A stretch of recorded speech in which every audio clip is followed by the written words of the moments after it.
أم حسن هذه، اه، أم حسن هذه أثبتها الصنايبي بالأدلة.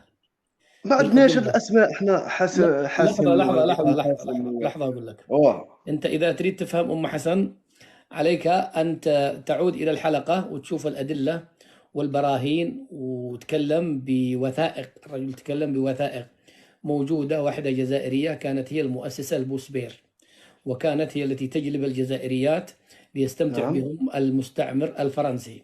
وبنات، وبنات لحظة المنطقه اللي كانوا لحظة ساكنين في لحظة بوسبير، لحظة بنات لحظة المغرب، وين كانوا يروحوا؟ لحظة، اصبر اصبر. اه. الدعارة هي موجودة في كل مكان. ما المغاربة لا ينكرون أن عندهم دعارة. علشان أنا أختصر لك الموضوع. هو أنتوا اللي مفكرين أنفسكم على رؤوسكم ريشة. حتى الرسام بيكاسو عندما رسم انا لوحة، ما قو- رسم الجزائرية كاتب الدعارة في الجزائر. اليوم أغلى لوحة بيبيعها لا، رسم على حسب رسم لوحه، ما اسمع قالش الدعاره في اسمع الجزائر. اسمع. نعم. أم حسن إذا تريد أن تدخل اكتب أسعد الشرعي الصنايبي بوسبير. بوسبير طلع جزائري. أم حسن كانت تجند الجزائريات وتجلبهن للاستمتاع بالجيش الفرنسي أيام الاستعمار. هو ما وش ذنبكم يا أخي، ما وش ذنبكم ولا مين ذنب اصلها؟ اعطونا اصلها، مين هذه؟ مين المنطقه في الجزائر؟ هي لا، مع العلم احنا ما موجودة. عندناش هاد الاسماء هادو، ام حسن وقبض عليها في يوم كذا. ارجع إلى الحلقة. الحلقة فيها كل ما تريد صح. الاخ أن ممكن تفهم. تبحث على الشيخ طراكس المعروفه في الخليج، الخليج كلها يعرفها، المغربيه التي كانت تجيب المغربيات وكاع. هذه حتى لم الخليج. يبحثوا عليها يا اخي. حتى الخليج انا تاني حتى نعطيك الخليج اسماء بزاف مغربيات. اصبر. حتى الخليج معظم من كانوا يطلعين يقولين نحن مغربيات طلعن جزائريات عشان تشوهوا المغرب. اي، لماذا الخليجي لا يعمل فيديو ويقول هذو جزائريات؟ لماذا يتكلم فقط على المغربيه؟ الان ولماذا الخليجي انا يذهب فقط الان انت لمراكش؟ هل تنكر انت ان لديك دعارة؟ الدعارة الداخلية هذه بلا، هذه توجد في كاع العالم. هذه مانيش، اسمعني الأخ أسعد، أنا مانيش نتكلم لك يعني على كيف؟ الدعارة. لحظة كيف اسمعني، الدعارة خليني نتكلم. لحظة قول لي صح، خليني نتكلم. لحظة. عندك في دعارة داخلية ودعارة خارجية ولا كيف؟ يعني انت منين جبت لا، هذه المصطلح؟ الدعارة هذه تاع بين ابن مدينة ومدينة، هذه في كاع العالم توجد. هذه ما ارتكاب ننكرها. الجريمة. سواء أننا نتكلموا على الدعارة كم مثل لا السياحة الجنسية في مراكش، مثل الحاجب، مدينة مغربية اسمها الحاجب، لا انا اريد فيها اقول لك كل حاجة. أنواع الدعارة. ما فيش حاجة اسمها دعارة داخلية ودعارة خارجية. الدعارة دعارة. يعني ما دام عندك صار دعارة لماذا الصحف العالمية تتحدث يا, عن مراكش؟ يا اخي لماذا اسمع داروا اسمع اسمع. روبورتاج من انا وسط اقول لك مراكش يا اخي الله يهديك. وورونا الأطفال يبيعوهم؟ طيب أنا نتكلم لك الواقع، انا الواقع بعطيك هذا. بعطيك بعطيك يا اخي تتكلم. بس خليني افهمك بعض الامور التي انت تجهلها، ورتب كلامك يا اخي واطرح مداخلتك عادي. الدعارة هي دعارة، سواء ارتادها جزائري ولا فرنسي، هي نفس البيئة، يعني نفس الخباثة ونفس كل شيء. ما فيش حاجة اسمها دعارة داخلية ودعارة خارجية. الله يهديك. المغاربة لا ينكرون أن لديهم. يا أخي الدعارة قلنا يا أخي. أنتوا شوفوا، بالعكس أنت تقول المغاربة أليس في صالحكم؟ والله أنه أنتم كجزائريين ليس في صالحكم أن تفتحوا كل هذه الأمور. فتحتوا على أنفسكم باب الهوية وطلعتوا بلا هوية. فتحتوا على أنفسكم باب التاريخ وطلعتوا بلا تاريخ. فتحتوا على أنفسكم باب بوسبير، طلع بوسبير جزائري. فتحت كل الأبواب الذي فتحتموها على أنفسكم كأنها أبواب جهنم. فتحتوها وإحنا نقول لكم قروا قروا. في دعارة في الجزائر. في علماء عندكم طلعوا يناشدون الحكومة أن تخلصهم من هذا بيوت الدعارة الموجودة في الحارات وفي الأزقة وفي الزنقات عندكم. فلا ليش تريدوا تصوروا على لماذا لا ترون في المغرب إلا الدعارة؟ ثم إنه هل لماذا لا تقولون يوما وتنصفون أن المغرب الأولى عالميا في حفظ القرآن الكريم؟ يا أخي لماذا لم نسمعكم تقولوها؟ يعني ولا كل إناء بما فيه ينضح. يبدو ان انتم من رواد الدعاره انتم. لانه واحد والله العظيم، واحد قال لي في لايف مراكش، انت عشت في مراكش؟ قلت يا اخي انا عشت في مراكش والله ما شفت دعاره. لكن من يبحث عليها سيجدها حتى في المدينه المنوره وحتى في مكه اللي هو حق دعاره، واللي هو حق بيوت دعاره بتلاقيها يا اخي في القسطنطينيه، في الجزائر، في وهران، في مكه، في صنعاء، في جده، في تونس، في ليبيا ستجد. دور لك واحدة أم حسن دلالة وهي تدلك على واحد بيت من بيوت الدعارة. ليش تصورون الموضوع على أنه مغربي؟ ليش؟ يا اخي انا جيت مراكش ما شفت شيء، انا كنت افكر من كثر ما كنتوا تشوهوا انه بلاقي نسوان في الشوارع كذا من مرميات، وانا كذا اختارها وادفع لها فلوس ما فيش. الا اذا انتم من هذاك الشخص الذي قال لي يا اخي سعد اقسم بالله الدعاره في مراكش. قلت له ايش دراك؟ قال موجوده الدعاره. فين؟ قال في الشارع الفلاني. قال أي شفت الزنقه هذيك تلف من كذا وكذا، وبيوصف لي باقي يقول لي اسم البنت اللي دخل عندها. قلت اذا انت ابن حرام وانت مسخط والدين وانت من حق الدعاره هذا وانت اللي دورت، والذي بيدور سيجد في مراكش ولا في العاصمه الجزائر ولا في بوركينا فاسو سيجد. لكن تصوير هكذا على ان انتم تصوروا ان الشعب المغربي كله دعاره، تصوروا انه ممكن الناس بيشوفوا الناس هكذا يعملوا حاجات سيئة في الشارع. ما فيش يا اخي. لا لفت نظركم المنظر المهيب من الحسن الثاني، منظر التراويح الذي يشرح الصدر كأنه الحرم كأنه مكة. ما شدتكم الدعارة، ولا شدكم موضوع الحجابات والنسوان العفيفات الشريفات الموجودة في المغرب. ما صرف نظركم، ولا صرف نظركم أكبر عدد في العالم لحفظ القرآن الكريم في المغرب. ولا بتروا شيء إلا الدعارة، كأن أنتم يعني بتنفقوا مما عندكم، كأنكم أنتم حق دعارة. سامحني، أنا والله أشك مش أشك بل أجزم من يكثرون الكلام على الدعارة أنتم رواد مواخير الدعارة. لأن أنتم إيش دراكم؟ إيش دراك أنت؟ إيش دراك إن بدعارة؟ يا أخي أنا عشت في مراكش، عشت فيها مو زرتها، أنا ما زرتها فقط، عشت فيها تقريبا شهر، ودرت وصرت وجيت ومشيت ولقيت أخوات مغربيات وعجائز وكبار وصحراويات. ما شفت دعارة أنا يا أخي. يا أخي ما شفت، لأن أنا مش حق دعارة، لأن أنا مش حق وساخة. لذلك كما قلنا لكم، وهذه لك قبل أن تبدأ كلامك، لا ترموا الناس بالحجارة. ممكن تتكلم؟ أيوة بعطيك الكلام. لا ترموا الناس بالحجارة وبيوتكم من زجاج. تفضل. اولا الاخ اسعد، انت بالنسبه لك فقط ان المغرب شغل يفوزوا علينا في هذه المواضيع تاع الهويه وكاع، لانك انت منحاز ليهم، تعطيهم الوقت يتكلمون فيه يوروا فيه الوثائق، لكن الجزائري تبقى معه. صح، خلينا من هذا الموضوع. قلت لي لماذا احنا اللي نجبدوا الموضوع تاع الدعاره؟ اولا انتم اللي جبدتوه، وثانيا الصحف العالميه فرونس 24 تكلمت على الدعاره في المغرب. لماذا الشعب المغربي لا يذهب لهذه الصحف ويقولها لك تتكلمي؟ ودارت روبورتاج من قلب مراكش وصوت وصوره يبيعوا في الاطفال وكاع. وثانيا السعوديين داروا حمله على المغربيات، اكبر حمله شهدتها داروها على المغربيات، والشعب المغربي لم يخرج يقول لك علاه داروا حمله علينا وعلاه. لماذا يتكلمون فقط عن الجزائر؟ الجزائر ولا كل العرب يعرفون ان الجزائر بلد الحمد لله.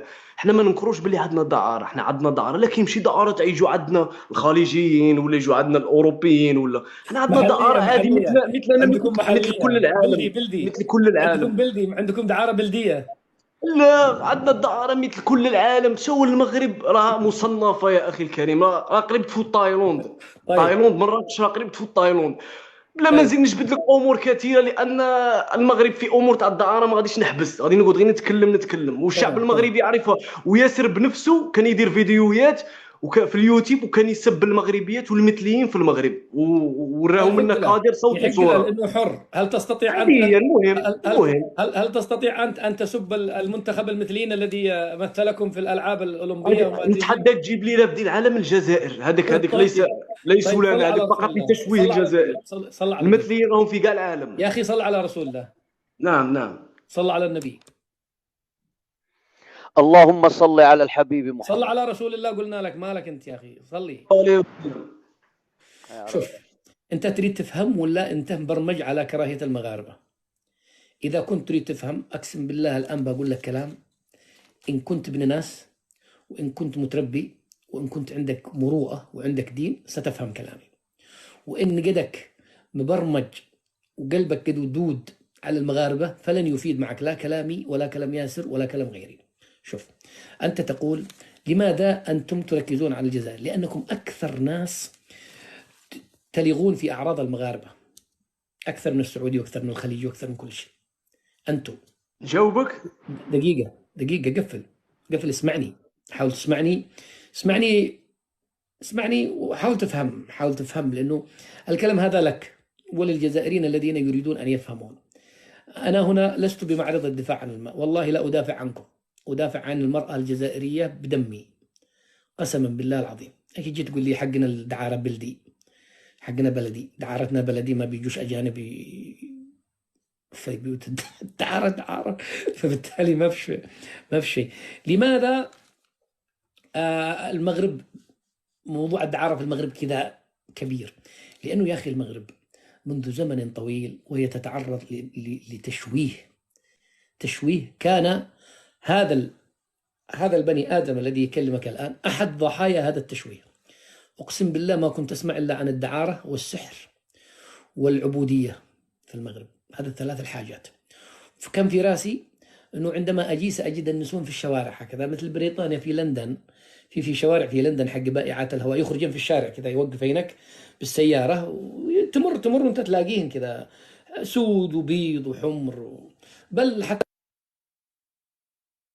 دقيقة خلونا نربط الشاحن لأنه بدأ الشاحن نسينا نعمل الشاحن. تمام يا صاحبي. فهكذا أنا من كثر ما هجمة تشويه، يا أخي صار لكم 70 سنة أنتوا وفرنسا والأنظمة الشيوعية، نظام مصر من أيام جمال عبد الناصر، ونظام القذافي، ونظام في المحيط هذا كله، وبعض الأنظمة كلها المعادية للمغرب. المغرب يعني ظلمت يا أخي. اسمع، أقسم بالله لا يوجد شعب ظلم كما ظلم الشعب المغربي. أقسم بالله لا يوجد شعب مورس عليه الظلم والتشويه كما مورس على الشعب المغربي رجالا ونساء. لذلك موضوع الدعارة بارز، لأنه أمر دبر بليل. أنا هذا الذي قدامك واحد ممن كنت ضحية هذه الحملات من التشويه. وقبل أن آتي إلى المغرب قلت لك لم أكن أفهم إلا 3 حاجات: الدعارة والسحر والعبودية، أنهم يعبدوا الملك ويصلوا للملك ويركعوا للملك وكذا، والملك هذا قاعد يبهدلهم ويدقدقهم ويفجعهم لدرجة أنهم يعبدوه من كثر الخوف. اكتشفت العكس، اكتشفت كل شيء طلع عكسي. يعني موضوع السحر طلعت أن عندهم سحر حلال.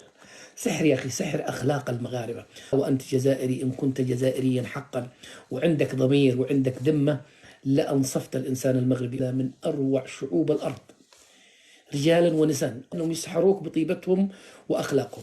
وهذا الدعارة كما قلت لك يا أخي، أنا طفت المدن كلها، ما في مدينة إلا ومشيت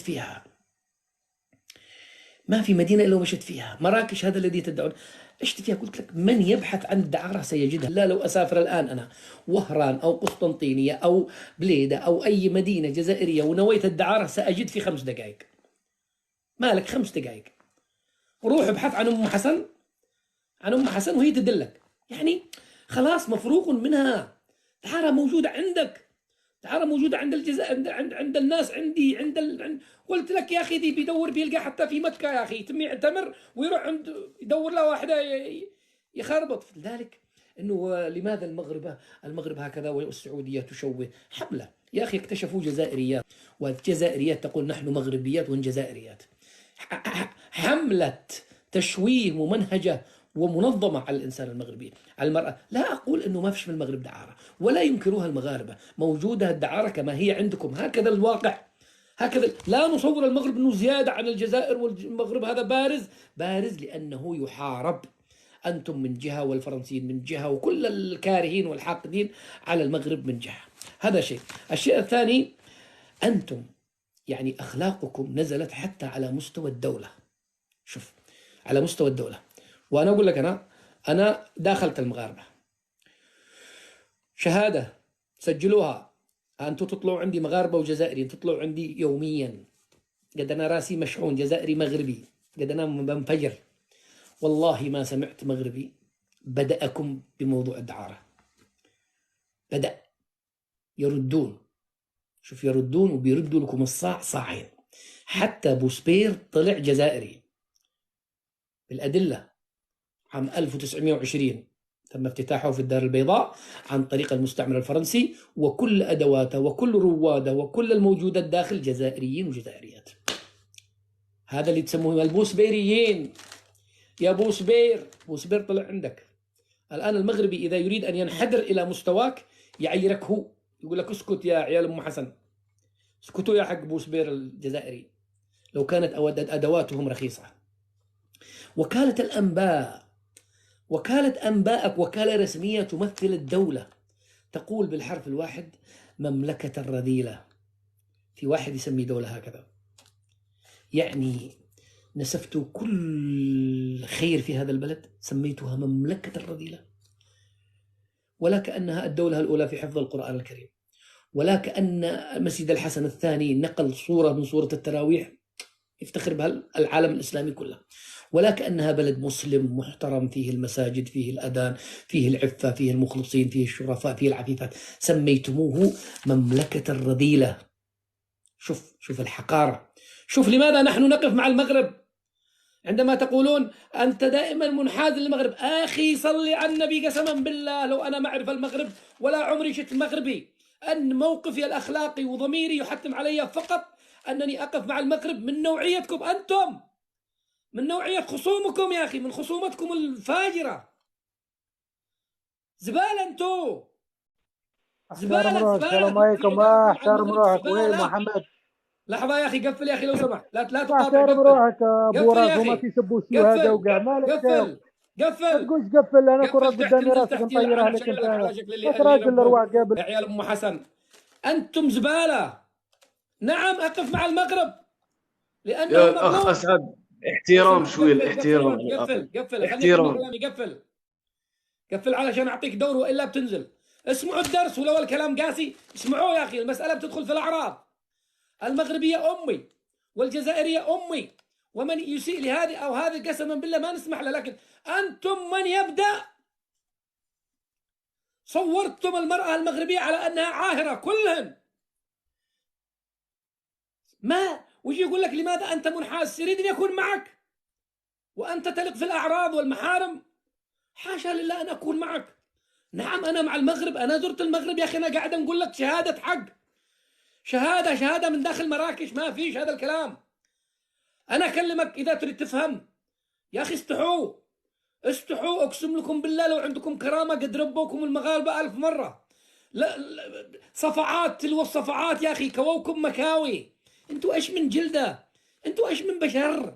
إيش من نوعية يا أخي؟ والله لو عندكم كرامة إن أنتوا تخجلوا وتظهروا في مواقع التواصل الاجتماعي، قسما بالله العظيم. ولا ملف فتحتموه إلا وصرعوكم بالقاضية، حتى في موضوع الدعارة، حتى في موضوع بوسبير. وكالة الأنباء يا مجرمين، يا مجرمين، وكالة أنباؤكم الذي تتحدث باسمكم تصف مملكة فيها المساجد، فيها الحفاظ، فيها العفيفين، فيها الطاهرين، فيها المخلصين، فيهم كل، بمملكة الرذيلة.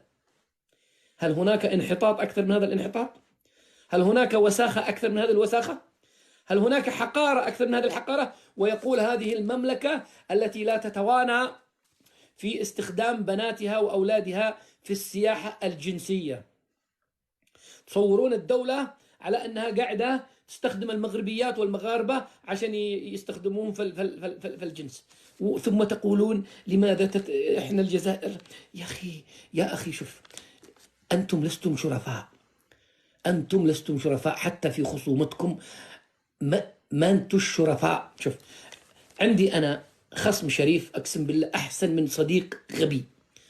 أنا مختلف مع المغاربة، والله مختلف مع المغاربة أكثر منك أقسم بالله. هذا ياسر بيطلع بعد شوية تسمع أدخل أنا وياه في نقاش حد أنه يمسكني برقبتي وامسكها برقبته، لكن في خصومة شريفة وأدواتهم نظيفة. أما أنتم لم يرى التاريخ، لم يسجل في التاريخ أن هناك ناس وصلوا مرحلة السقوط والانحطاط والسفالة كما وصلتموها أنتم مع إخوانكم المغاربة. لو تنبش التاريخ كله وتنبش خصومات التاريخ كلها ومشاكل الدول كلها، لن تجد ناس يعني وصلت في قلوبهم الحقد والكراهية على آخرين كما هي في قلوبكم على المغاربة. فجور. وإذا خاصم فجر. هذا أنتم إذا خاصم فجر، تفجروا. دعارة بلد يا أخي. هرة نطت على واحد مصلي عندكم قومتوا الدنيا.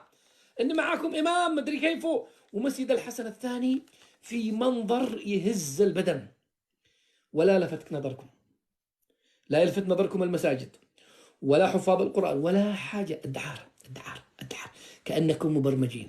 وأنا أشهد لله شهادة، لا يفتح موضوع الدعارة إلا إنسان اللي دي هو متعود عليها، إلا إنسان ساير جاي، لا مواخير الدعارة. أقول لك حاجة قالها تشارد، يقول قال لا خوف على الجزائر. شوف، ونحن هذا الكلام يؤلمنا، والله أنه يؤلمنا. لذلك نقول لكم يا جماعة، شارد يقول، شوف ايش يقول عليكم، شوف ايش يقول عليكم، هذا الذي تعبدوا عبادة وما زلتم تحبونه إلى الآن. يقول لك والله لا نخاف على الجزائر، فقد وضعنا في أرحام الجزائريات أبناؤنا وعيالنا الفرنسيين إلى قيام الساعة، يطلعوا عيالنا حقنا. هكذا قال عنكم، ما بيقول لكم المغاربة، ولا سمعنا المغاربة قالوا عليكم هذا الكلام، والله ما سمعنا إلا عندما أنتم قلتوا وهم ردوا. لا يحب الله الجهر بالسوء من القول إلا من ظلم، وهم قد ظلموا بما فيه الكفاية، ردوا عليكم ردود قاتلة. وبالتالي هذا الكلام قلته لك بدم قلبي، بحرقة، لأن الموضوع موضوع الأعراض ليس له علاقة بالجغرافية. لا تقول مغربي جزائري، العرض عرض. المسلمة أختك وأمك وزوجتك، هذا المرأة المغربية الذي أنت تشككها وتريد أن توصي هي أختك وأمك. وإذا أنت ترضى في المغربية والله أنك سترضى في أمك وفي أختك وفي زوجتك إذا رضيت في المرأة المغربية، لأن العرض واحد.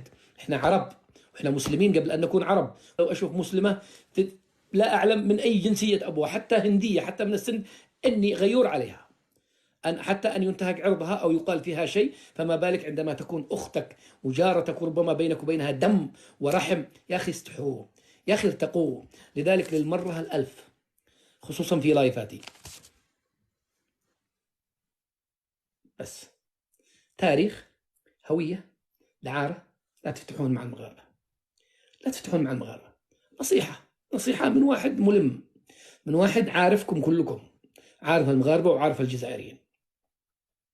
تكلموا لكم في التطبيع، في السياسة، في البنية التحتية، في الفساد، في الحدود، من غلق، من ظلم، من هذا ولا بس. هذا ثلاثة الملفات تحديدا، ثلاثة هذه أنصحكم أن تقفلوها.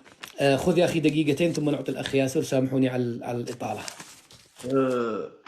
اولا الاخ، انت يعني تطعين في خلينا تطعين في الجزائريه تبرئ المغربيه، خلينا من هذا الكلام صح.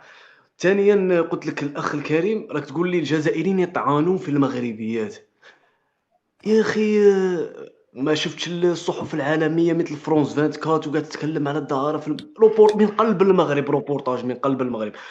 وثالثا الدعاره يا اخي برلمانيه مغربيه قالت الدعاره تساهم في ميزانيه الدوله، ما قالها جزائري ولا قالتها برلمانيه مغربيه، يعني ماشي حنا لا نقولوها ولا هذه.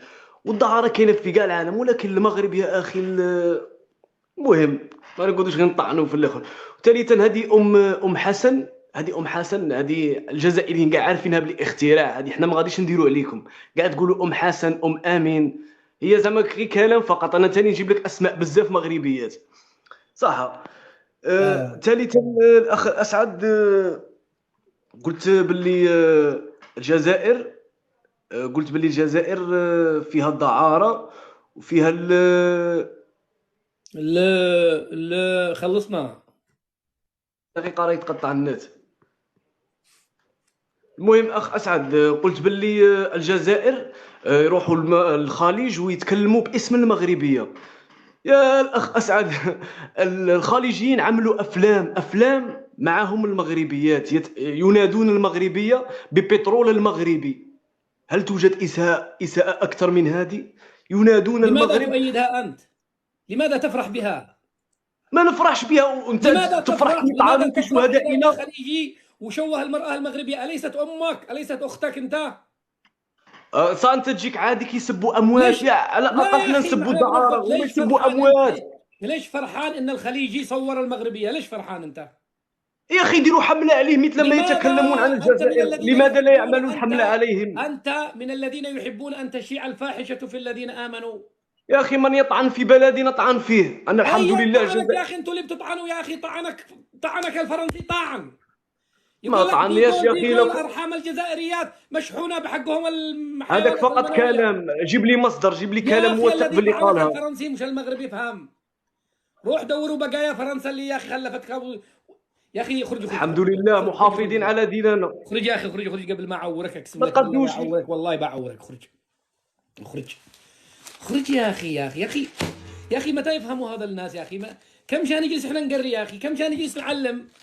كم هو يبغي الدليل، بنعطيه الدليل. لحظة، أنا مسألة البرلمانية أوكي، أيضا عندكم قيادات موجودة أسعد، خذها هسه يشتكون من والله يا أخي أننا بنكلم كلام يفهمها الحمار، وهذا التبديل ما بيرضاه. إيش هذول؟ إيش من نوع؟ إيش من بشر؟ آية عندك خذها واسمع. اسمع، وأظن جميع المشاهدين أنه يسمعوا ماذا سيقول هذا السياسي الجزائري. إن تكلمت مغربية وقطعوا من كلامها ما قطعوا فهو سياسي جزائري، فلنسمع ماذا سيقول. بيوت الدعارة جزء من الدولة. إذا كان لقيت الدولة قائمة تديرها 57 عام، يا الشعب الجزائري. بيوت الدعارة جزء من الدولة. بيوت الدعارة جزء من الدولة. بيوت الدعارة جزء من الدولة. هل هذا يكفي أم نزيد؟ يا أخي هذا من المسلمات، بس يا أخي ما يفهموا يا أخي. لا خلينا